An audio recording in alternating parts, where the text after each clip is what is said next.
नमस्कार, कसे आहात सगळे? तुम्हा सगळ्यांना 77व्या प्रजासत्ताक दिनाच्या खूप शुभेच्छा. तुम्हा सगळ्यांना माहीतच आहे की मी एक टीचर आहे आणि एका शिक्षिकेच्या आयुष्यात प्रजासत्ताक दिन आणि स्वातंत्र्य दिन या 2 दिवसांचं किती महत्त्व आहे. म्हणजे कितीही लागून सुट्ट्या आल्या, कितीही लाँग वीकेंड असला, तरी आम्हाला मात्र या दोन्ही दिवशी शाळेत हजर राहावंच लागतं. तसंच यावेळेलासुद्धा लाँग वीकेंड होता, पण तरीसुद्धा सोमवारी मंडेला 26 जानेवारीला मला सकाळी शाळेत जायचं होतं. शाळेतलं झेंडावंदन अटेंड करून झाल्यानंतर मी बिल्डिंगमध्ये सुद्धा आले. आमच्या इथे सुद्धा झेंडावंदनाची तयारी चालू होती.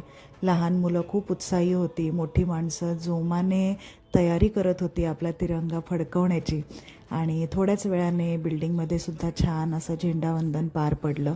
बिल्डिंगमधल्या मुलांनी छान गाणी म्हटली, भाषणं केली, खूप छान छान बोलली ही मुलं आपल्या प्रजासत्ताक दिनाच्या बाबतीत आणि आपल्या देशाच्या बाबतीत.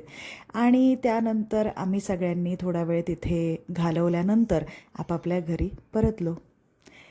Happy republic day to you all.